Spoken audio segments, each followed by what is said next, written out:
And there, in front of several hundred strangers, she revealed her reason for opposing Kavanaugh. "I've had 2 abortions in my life and I am proud," Okamu told the crowd. "As a woman, it's my body and it's my choice, America. At the time, I didn't think it was hard," said Okamu about her abortion in the US. "I went to one place and right away it was done. Like piece of cake, no problems.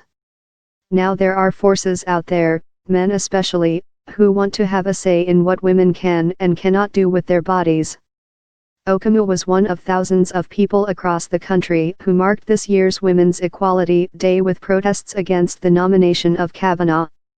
Over 165 Unite for Justice events were held on Sunday, led by pro-abortion rights organization NARAL in partnership with and over 70 other groups. The events ranged from letter writing in Alaska to rallying in streets of New York City.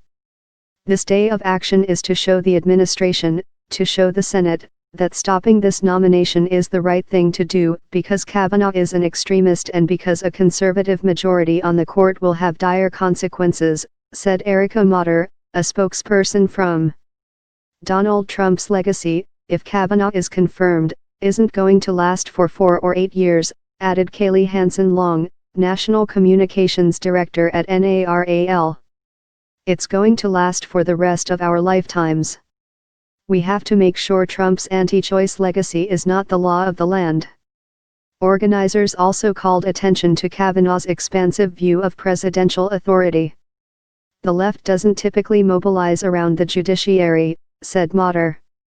"But it's become especially clear with the news on Tuesday of guilty pleas for Trump campaign manager Paul Manafort and for former lawyer Michael Cohen that if the president is implicated in crimes he picked Kavanaugh because Kavanaugh is not going to hold him accountable."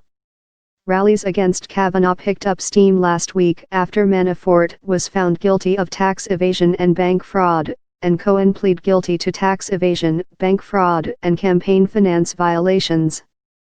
Democrats, calling Trump an unindicted co-conspirator, warned that if the investigation of the president by special counsel Robert Mueller results in a case reaching the Supreme Court, Kavanaugh's record suggests he would give Trump maximum leeway to avoid accountability.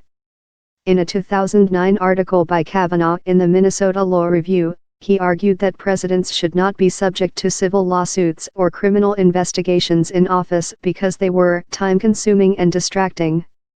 Now, in light of convictions against Trump's former aides, Democrats and number-stop Kavanaugh protesters fear if Kavanaugh is confirmed to the court, he could provide a crucial vote to make Trump immune from criminal investigation while in office. "Nothing less than the future our democracy hangs in the balance with this vote," Long said to the crowd of protesters in New York. "Let's be honest, do we really want Michael Cohen's potential co-conspirator to be in charge of picking our next Supreme Court justice?" Kavanaugh's confirmation hearings are set to begin on September 4 and are expected to last 3 to 4 days. Blocking his confirmation looks like a long shot, unless the Democrats in the Senate unite against him and at least one Republican breaks with the president. Republicans Lisa Murkowski, R. Alaska, and Susan Collins, R. Maine, support access to abortion services, but Collins said she was satisfied by Kavanaugh's assurances that he considered Roe v. Wade settled law. "We've heard already from Senator Collins and Murkowski and West Virginia Senator Joe Manchin that they are very much listening to their own constituents," said Motter.